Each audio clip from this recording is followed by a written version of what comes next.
テレビの仕事にいろんな意味で疲弊して、なんかもうなんかうるせえ、なんかしょうもねえ局のプロデューサーとかになんか言われてもの作るんだったらもう自分でやりたいわみたいなのがあって、はい、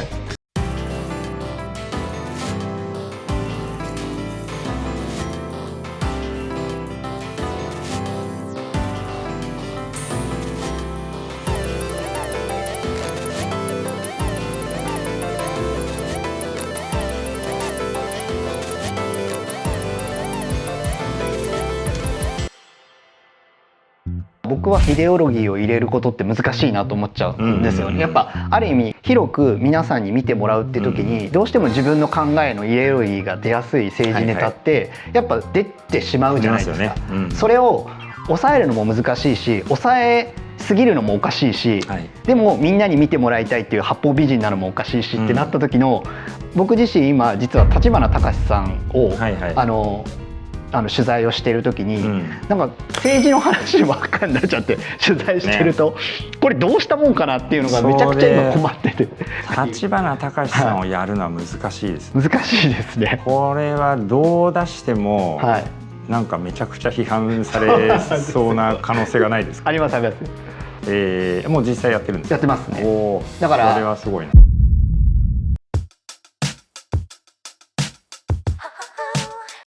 やっぱ NHK を辞めた立花隆を NHK を辞めたディレクターが追うっていうのはストーリーラインとしても面白いし、そもそも立花隆自体がなぜあんなに人を魅了させて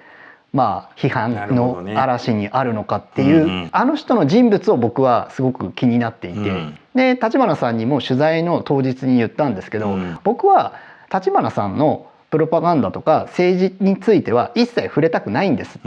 あなたの人間性とか人間自体には興味あるけど政治の利用はされたくないから、そこに対しては僕はやりませんって言ったんですけど、言ったはいいけど政治の話ばっかりになっちゃって取材してると、これどうしたもんかなっていうのがめちゃくちゃ今困ってて。立花隆は難しいですね。難しいですね。そうか。すごい利用はされたくないんですけど、なんか利用されちゃってんのかなっていう、なんかこうイニシアチブの取り合いがめちゃくちゃ難しいんです。それ出しどころっていうのはどこに？全く同じですね。小川さんの時とどこに出すかもわからないし、最悪 YouTube で自分でチャンネル作ってっていう風にはやりますっていうのは言ってあるんですけど、本人も別にそれは承諾してて。なるほどね。なかなかそれは難しいですね。そうなんです。悩ましい。そうなんです。どうやったら、別にね批判をね恐れすぎる必要は全くないと思うんですけど、なかなかすごいことにチャレンジされてるなっていう。すごく諸刃の剣で、出すのがいいのか出さないのがいいのかもあるんですけど、でもやっぱその SNS でも今それを結構表に出してやってるんですけど、それだけでもすごい批判が来るんですよね、その時点で。多分出したらとんでもないこと。なんでそんなやつを撮ってるんだろう。そうだからでも結構だから面白いなっていうのもちょっとあったりして、僕自身政治思想が別に立花さんに陶酔してるわけでも、その信者でもないですし、むしろ多分逆なところも僕はあると思ってるんで、でもそれは多分撮ってる自分からしたら、周りから見たら同じ風に見えちゃうところもあるし、作った作品見ると絶対寄っちゃうだろうなと思うんですよね、立花さんの。どんなに批判を作ったとしても。そうなると確かに難しいなっていうので今のご質問にも通ずるんです。なるほどね。それは結構なリスキーなというか。私も立花さん、去年ね本当にあれだけ話題になりましたけど、結構日本社会で今1、2を争う危険人物だなと思ってるんですよね。だからそういう人をどう取り扱うかっていうのはかなり確かに、という気はしますね。どういうところで逆に危険だと思われます？でも思いませんか？思いますどうですかそこは？でもすごく外から見てるとめちゃくちゃ危険な人だなと思っていたんですけど、近くに寄って話を聞くと分からないでもないなっていうのは感じました。でもそれはもしかしてちょっと取り込まれてるのかもしれないですけどね。だから彼が言ってるのは、正義のためならある意味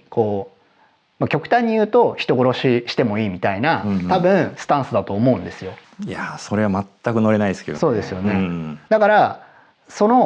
じゃあ人殺していいのっていうことにはならないじゃないですか。だからその考え自体を全面的に多分乗っかるわけではないんですけど、まあ人殺していいとは言ってないですけど彼も。でもそれぐらい、要は彼が言ってるのは法律違反はしていいって言ってるんですよね。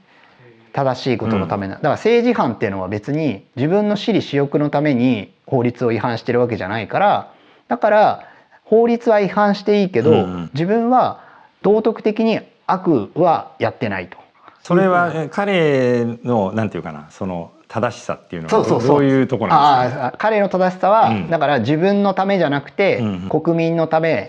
市民のために、自分は弱者のために戦ってるから法律の違反になっちゃってるんだと。彼がなんか今まで、捕まったのはなんか6つか7つあるんですけど、まあ全部が政治的な犯罪なんですよね。だから NHK の集金の人におばあちゃんかなんかのとこに集金したのを彼が止めに入った、そうするとそれに対する業務上の暴行になっちゃって捕まったとか、政治的な発言をしたことによって相手に対する名誉の毀損になってるとか、なんかそういうある意味彼が戦ってる部分は誰かの弱い人のために自分がそれの表に立って戦ってるから、その法律違反はある意味勲章みたいなもんだみたいな論理展開をしてるのであって、まあだから例えば、まあさっき人殺しって言ったのは多分間違いだと思うんですけど、例えば自分の私利私欲のために誰かを殺してるわけでもなければ、まあ例えば痴漢してるわけでもないから、そういった法律違反は法律自体が本当に間違ってるのか正しいのかも含めて、自分は法律違反はいいと思ってるみたいなことを展開されている。なるほどね。でもなんか県議の方が亡くなられたじゃないですか。ありましたね。僕的にはもうあれでちょっとありえないなっていう感じなんですよね。確かにそれをなんであんなにこうなんていうかな、なんとも思ってないくはないのかもしれないけれども、開き直れるのかっていうのが全く理解できないですよね。そうですね。それはでも僕も取材の中でちょいちょい聞いてはいるんですけれども、彼はそれはまあもう彼のだからある意味思想ですよ。オールドメディア側が作っている主張であってみたいな話をするんですけど、まあ彼なりのやっぱ理屈があって、政治家だったら本当はそういう批判にさらされてあるべきであるのにもかかわらず、その批判が苦しかったって言って、亡くなるのは、亡くなったこと自体は本当に悲しいことだけど、それが自分のせいなのかどうかっていうのを主張を展開されてるんですよね。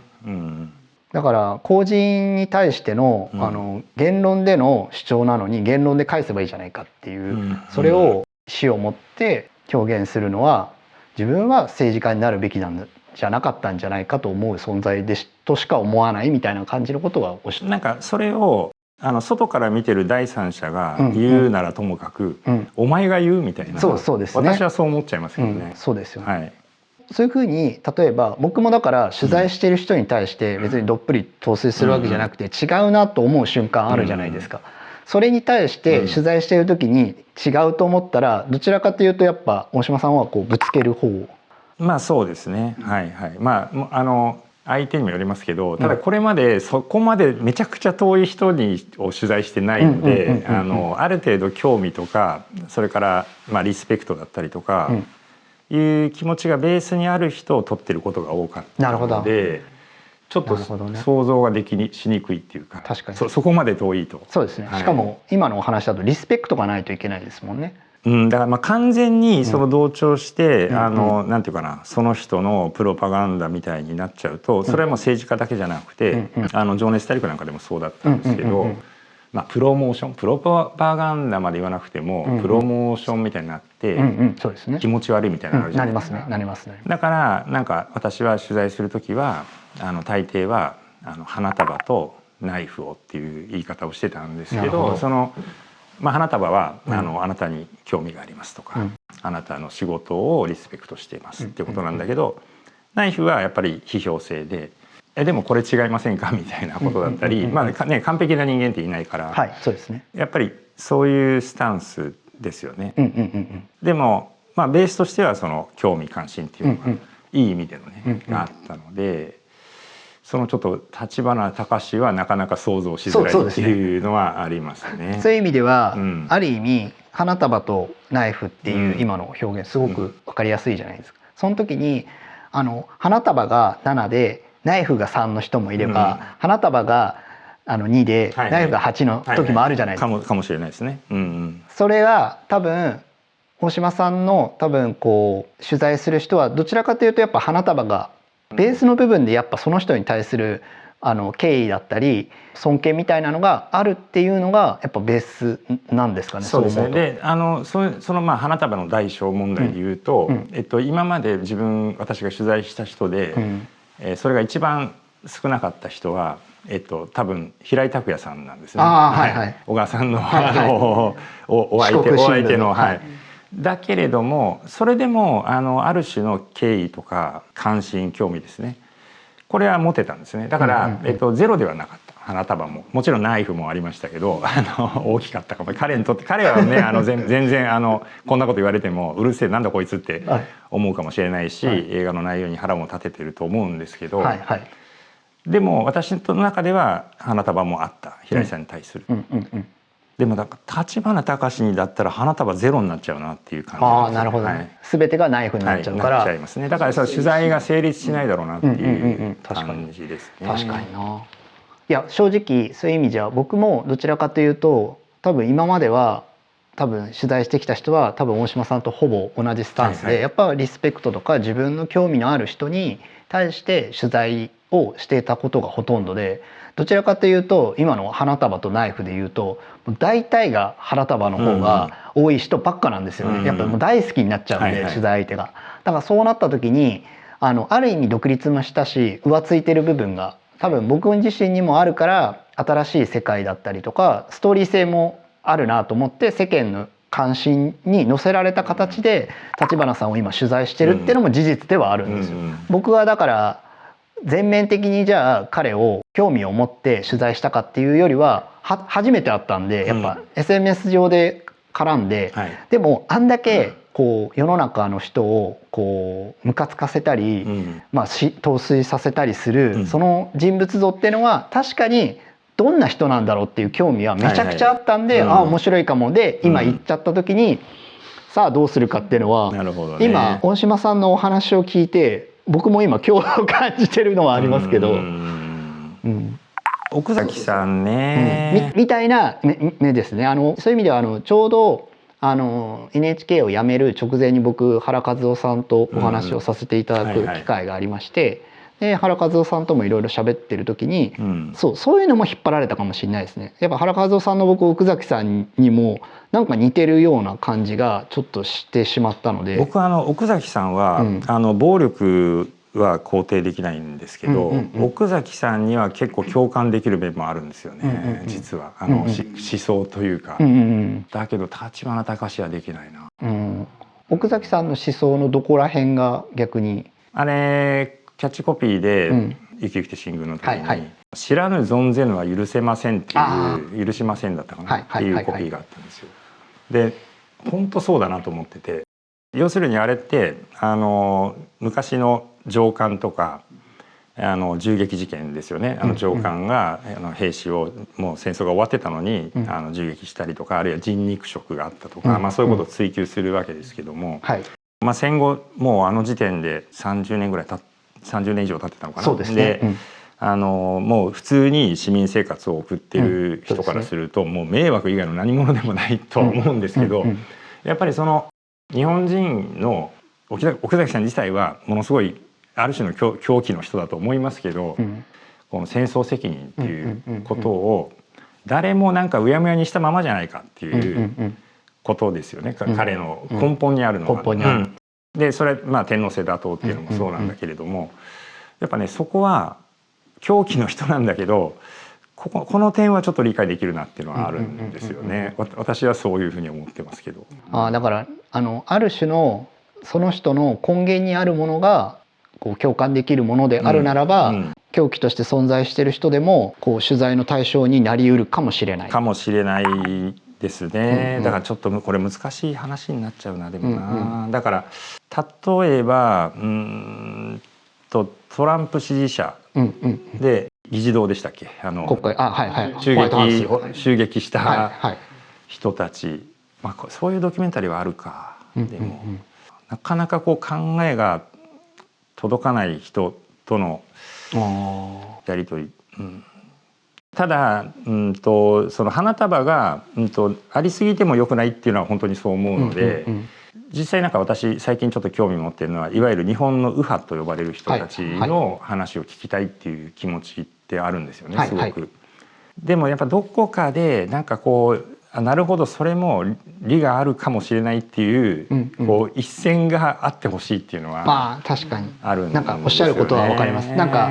右の反対は左じゃないですか、でも右の反対は上じゃないみたいな、要はなんかやっぱ共通する縦軸とか軸があっての逆は分かるけど、何かに対してのこの軸自体がないとそこに興味すら湧かないというか、そこは何があるのかが分かんないとその人に対しての信念みたいなのがちゃんと分からない上で興味すら湧かないだろうっていう考えですかね。それはあるかもしれないですね。なるほどね、確かに。最近右翼雑誌の舞台裏っていう本を書かれた、ちょっと話題になっている女性がおられて、梶原さんとおっしゃったかな、その方の本を読んですごく面白いなって。花田とかウイルで編集者を務められていて、でいろんな経験をなさって、辞めるんですよね。ちょっと違うなっていうふうに思って、彼女はなんか編集部の中でも一番右翼だったらしいんですよ。でそれも面白くて、それなぜそうなったかっていうと、その中学校の時に、担任の先生から、彼女のお父さんは自衛隊だったらしいんですね。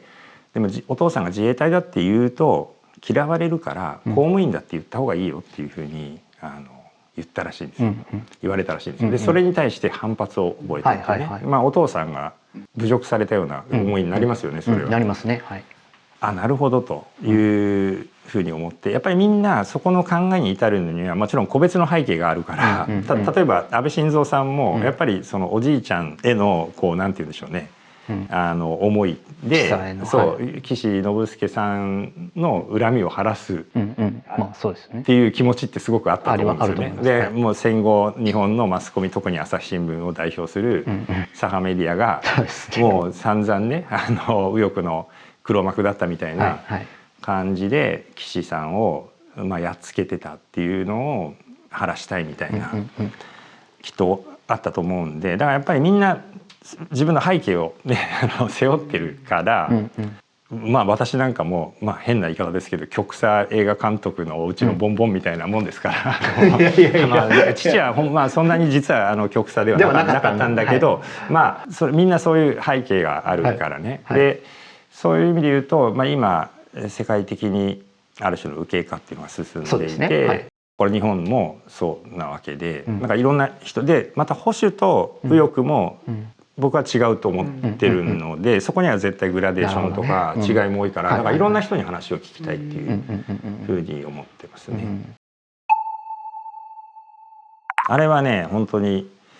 私がそのテレビに関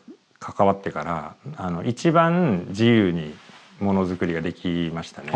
でこれは日本テレビの、政治部の皆さんの懐の深さっていうのがあったんですけど、それだけが理由じゃなくて、ある種私が著名性を獲得したからっていうのもあるんですよね。で私は自分の名前を出して顔も出して、こういう立場の人間です、こういう映画を撮ってきた人間がやってますっていう前提でスタートできたので、自分でナレーション読んで、ということだったので、かなりレアなテレビではレアなものづくりができたっていうのはありますね。だからそこね井上さんがいろいろね NHK でとか、他でもご苦労なさって、飛び出したわけですけど、私も本当にテレビの現場では悔しい思いとかそうですよね、すごくしてきたので。いやでもまさにそこのお話がすごく一致していて、やっぱり僕もテレビでめちゃくちゃやっぱやりたいことができなくて、やっぱ外から見ればできてるんですけど、やっぱ細かい表現であったりっていうことをやるがために、まさにおっしゃってるように自分に多分権威性がないとできないんじゃないかっていうのを感じてたから、外に出ないと、それってやっぱ獲得できないし、今で言うと認知度だったりインフルエンス力だったりっていうのを感じていて、無駄にこう外に出ようとしたりとか自分の主張をするがためにここもそうですし、外録チャンネルリハックに出たりとかっていうのは、ある意味外堀を固めようかなっていうふうに思いが至ってしまってるんですけれども、そういう点はやっぱ大島さんもどう感じられてるのかなというのは、その作ることにおいてのことと自分の権威性だったりブランドっていうのをこうやっぱ考えながらやっぱこうやりたいことをこうバランスを持ってやってんのか、それともやりたいけどやっぱなかなかできないからやってるうちに自分に権威がこうだんだんついてきて今やれるようになってんのか。もう後者ですね。もちろん、自分の制作環境が良くなるために名前が上がるっていうことは望んではいましたけども、でもそのために何かやるっていうことはなかったですね。で、ただ映画をやりたかったのはもっと自由で面白い表現をしたいっていうのが大きかったので、でそれでたまたまなぜ君で、当時50歳だったんですけども、ある種こう私の名前がその業界以外にも知られるようになったっていう、言うても大したことないんですけどね、言うても全然大したことないんですけど、先ほどおっしゃったみたいにテレビで結構こう作りたいものがフリーになってからも作れない経験をされたっておっしゃってたじゃないですか。それって具体的に言える範囲でどういうことだったんですか？一番ね、そういう意味で言うと、情熱大陸のある時期は、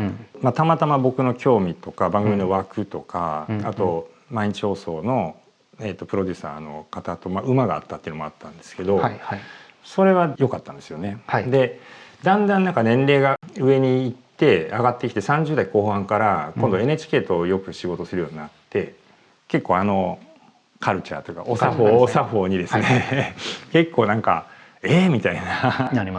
感じがありましたね。でただとはいえ現実に予算もある程度あって、出来上がったものだけ見たら優れたものってたくさん放送されてるわけで、やっぱり私は民放育ちでしたけど NHK でももしチャンスがあればいいものを作りたいって思ってたんですね。でやってたんだけれども、やっぱなんか毎回こうもやるというかそれはもう本当に井上さんがおっしゃってたことと全く一緒なんですけど、要はねプロデューサーがある種権限を持ってる構成作家みたいな感じで、話作ろうとしたりするじゃないですか。でそれが現場のディレクターの立場からすると自分が現場で見てきて聞いてきて取材したものとのずれますよっていうののこの抵抗というか戦いみたいな、もうなんかいつまでこれやるんだろうみたいなすげえ疲れるなっていうのはありました。全員が全員ではないんですけど、優秀でちゃんと誠実なプロデューサーの方もいたんですけど、そこですかね。で40代過ぎてからは制作会社のプロデューサーで熱源のディレクターがディレクターとして NHK と仕事してっていう現場も結構多かったんですよね。でそうなると結構中間管理職的なところになるじゃないですか。別に制作会社のプロデューサーって権限はないから。でこれもなんか疲れるっていうかディレクターを守りつつでもね成立しないといけない守ろうとするんだけれどもね、やっぱりこの変なおっさんはこういろいろ言ってるしみたいな、これもな自分がディレクターだったら自分で戦えるけど、ねこれもまたなかなかきついなっていうのはありますよね。そういう中で、僕は今飛び出すのを決断したんですけど、そのドキュメンタリーにおいてどこがユートピアなのかなっていうのを思うんですけど。難しいですよね。そうなんですよ。なかなかないんじゃないですかね。そうなんですよ。なかなかないと思いますね。ユートピアはないんじゃないかな。僕はそれでユートピアを求めて、TBS ビジョンから局員になったけど結局テレ朝にはそういう場がなくて、やっぱり NHK だっつって NHK に行ったらおっしゃるような、ユートピアとはかけ離れた制作現場があって、リアクとかでもおっしゃってましたけど、そういうドキュメンタリー専門のプラットフォームを作ることを目指すっていうふうにおっしゃってて、これはもう私の世代よりもその井上さんの世代とか、まあ、あるいはもっと下なのか、そういう世代の方の役割としてあるんじゃないかなみたいな、僕はリハックにはかなり批判的で、正直に言うとこれ日本の社会を良くしてるかしらっていうのはありますよね。で高橋さんが優秀な方でなんていうかな、もともとバラエティの方だし、ある意味優秀なビジネスマンだと思うんだけれども、私は全然評価できないっていうか、リハックという存在に関しては。でやっぱなんか政治のこととかもなんか肯定的に聞きましょう的なことをやられてるんですよね。なんか全部チェックしてるわけじゃないんですけども、それってどうなのっていうのは。